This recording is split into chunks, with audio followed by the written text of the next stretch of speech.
તો 2 દિવસથી ગુજરાતમાં સતત વરસાદ વરસી રહ્યો છે અને સમગ્ર રાજ્યમાં વરસાદ તોફાની બેટિંગ વરસાદે કરી છે।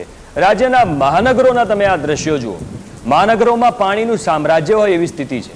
આર્થિક પાટનગર અમદાવાદ આખું બેટમાં ફેરવાઈ ગયું છે, કારણ કે અમદાવાદનો તમે કોઈ પણ વિસ્તારના દ્રશ્યો તમે જોઈ લો અથવા કોઈ પણ વિસ્તારમાં તમે જાઓ તો ત્યાં તમને અત્યારે ફક્ત પાણી જ જોવા મળશે, કારણ કે છેલ્લા 1.5-2 કલાકથી વરસાદ વરસ્યો અને પ્રી મોન્સૂનની કામગીરીના નામે હંમેશા અમદાવાદમાં કંઈ જોવા મળતું નથી। બીજી બાજુ સુરતની વાત કરીએ, સુરતમાં પણ એવી જ સ્થિતિ છે। સુરતમાં તમે જુઓ કે ચારે બાજુ પાણી જ પાણી જોવા મળી રહ્યું છે અને તમામ રસ્તાઓ પાણીમાં ગરકાવ થઈ ગયા છે। આ બાજુ રાજકોટમાં પણ ભારે વરસાદના કારણે આ જ સ્થિતિ જોવા મળી રહી છે। રાજકોટમાં પણ ભારે વરસાદ વરસ્યો, વરસાદે રૌદ્ર સ્વરૂપ બતાડ્યું, જેના કારણે રાજકોટમાં પણ રોડ રસ્તા પાણીમાં ગરકાવ થઈ ગયા છે।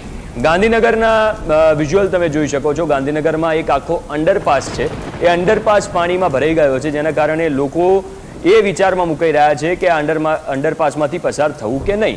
અને વડોદરાની સ્થિતિ પણ એવી છે અને વડોદરામાં તો બીક એ વાતની છે કે નજીકના ભવિષ્યમાં જો જે રૂલ લેવલ જે નદીનું છે, વિશ્વામિત્રી નદીનું, એને સપાટી વટાવી દીધી છે, એટલે પૂરની જે સ્થિતિ છે, પૂરનું સંકટ પણ વડોદરા ઉપર અત્યારે તોડાઈ રહ્યું છે।